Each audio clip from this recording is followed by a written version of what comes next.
제11장. 유대에 있는 사도들과 형제들이 이방인들도 하나님의 말씀을 받았다 함을 들었더니 베드로가 예루살렘에 올라갔을 때 할례자들이 비난하여 내가 무할례자의 집에 들어가 함께 먹었다. 베드로가 그들에게 이 일을 차례로 설명하여 내가 욥바시에서 기도할 때에 황홀한 중에 환상을 보니 큰 보자기 같은 그릇이 내 귀에 메어 하늘로부터 내려 내 앞에까지 드리워지거늘 이것을 주목하여 보니 땅에 네 발 가진 것과 들짐승과 기는 것과 공중에 나는 것들이 보이더라. 또 들으니 소리 있어 내게 이르되 베드로야 일어나 잡아먹으라 하거늘 내가 이르되 주님 그럴 수 없나이다.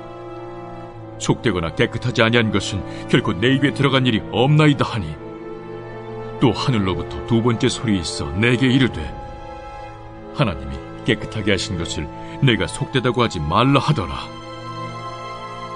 이런 일이 3번 있은 후에 모든 것이 다시 하늘로 끌려 올라가더라. 마침 3사람이 내가 유숙한 집 앞에 서 있으니 가이사랴에서 내게로 보낸 사람이라. 성령이 내게 명하사 아무 의심 말고 함께 가라 하시매 이 6 형제도 나와 함께 가서 그 사람의 집에 들어가니 그가 우리에게 말하기를 천사가 내 집에 서서 말하되 내가 사람을 요빠에 보내어 베드로라 하는 시몬을 청하라. 그가 너와 내 온 집이 구원받을 말씀을 내게 이르리라 함을 보았다 하거늘 내가 말을 시작할 때에 성령이 그들에게 임하시기를 처음 우리에게 하신 것과 같이 하는지라. 내가 주의 말씀에 요한은 물로 세례를 베풀었으나 너희는 성령으로 세례를 받으리라 하신 것이 생각났노라. 그런즉 하나님이 우리가 주 예수 그리스도를 믿을 때에 주신 것과 같은 선물을 그들에게도 주셨으니 내가 누구이기에 하나님을 능히 맡겠느냐.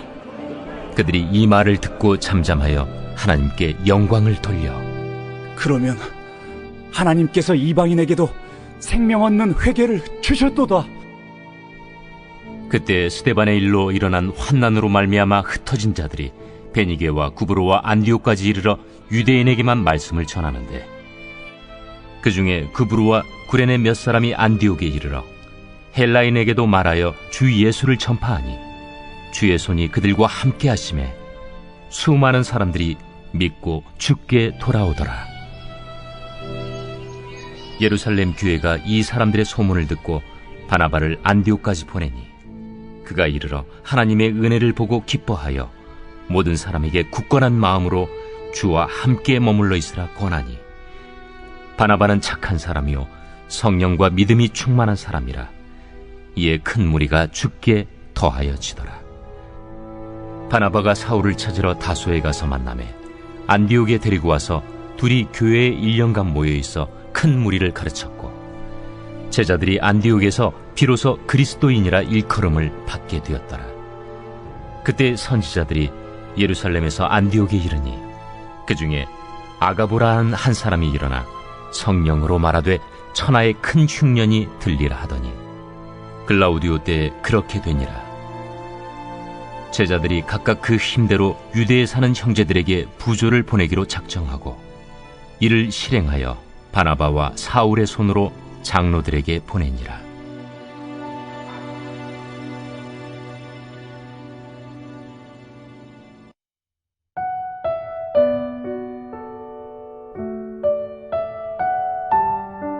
할렐루야, 김주영 목사입니다.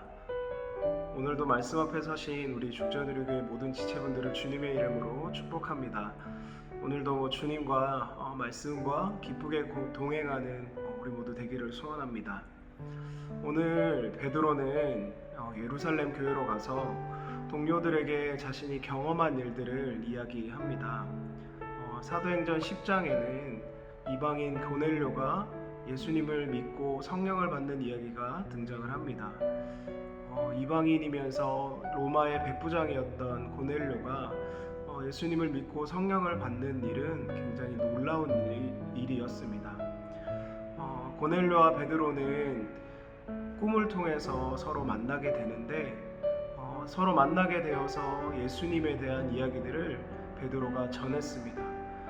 그 전하는 과정 속에서 고넬료는 예수님을 믿게 되었고 성령을 받고 고넬료의 집 사람들은 예수님을 믿게 되었습니다.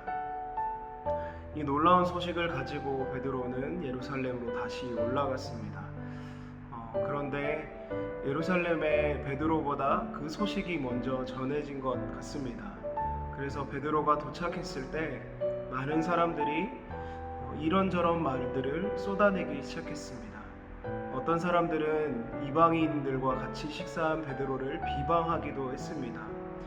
그들의 상식으로는 이방인과 같이 식사하는 것이 참 이상한 행동이었기 때문입니다. 그런 그들에게 베드로는 차근차근 자신이 경험한 일들을 나누기 시작했습니다. 그가 그들에게 했던 말들을 간단하게 요약하자면, 내가 원해서 그곳에 간 것이 아니라 하나님께서 나를 환상 가운데 그리로 이끄셨고, 그 가운데 이방인인 고넬료가 하나님의 말씀을 듣고 예수를 믿고 돌아오는 일들이 일어났다고 고백한 것입니다. 그 말을 듣고 베드로의 동료들은 비난을 그치고 하나님을 찬양하며 기뻐했습니다. 저는 이 모습을 보면서 초대교회 예루살렘 교회는 다른 무엇보다 하나님의 구원을 기뻐하는 교회구나 생각했습니다.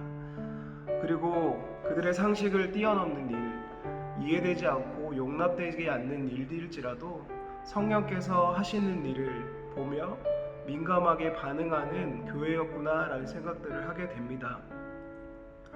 지금 우리 교회는 임직과 예배 초소라는 그런 중요한 결정들을 눈앞에 두고 걸어가고 있습니다. 무엇보다도 이 시기 가운데 참 기도하게 되는 것은 우리 모두가 다 하나 되는 것입니다. 그것은 생각해보면 우리의 본성으로는 가능하지 않다는 생각들을 많이 하게 됩니다. 그것이 가능하려면 이 본문에 등장한 예루살렘 교회처럼 성령께서 하시는 일에 대해서 듣고 겸손하게 반응하면서 이해되지 않더라도 성령이 기뻐하시는 일이라고 한다면 기뻐하고 하나님의 일을 기대하는 마음을 가지는 것이 필요할 것 같습니다. 이 일들 속에서 우리가 하나님이 하시는 일들을 보게 되었으면 참 좋겠습니다. 베드로의 그러한 사역 이후 흩어진 여러 지역에서 이방인들이 예수님께 돌아오는 일들이 일어났습니다. 그렇게 돌아온 이방인들이 안디옥에서 교회를 세웠습니다. 그 안디옥 교회는 지역사회 가운데 그리스도의 모습으로 섬김으로 최초로 그리스도인이라는 별명을 얻게 됩니다. 저와 여러분, 그리고 우리 교회가 그리스도를 닮은 모습을 가지게 되므로 다른 사람들이 도대체 예수가 누굴까 이렇게 궁금해 했으면 참 좋겠습니다.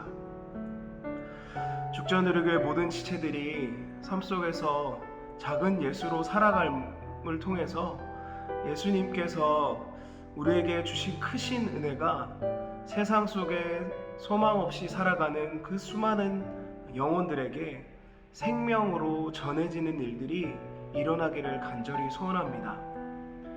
우리 함께 기도하기를 원하는데요. 첫 번째 기도 제목은 교회의 중요한 결정들을 앞두고 모든 사람들이 성령의 다스림을 받게 하옵소서.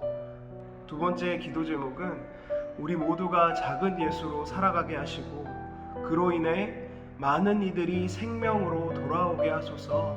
이런 기도로 나아갔으면 참 좋겠습니다.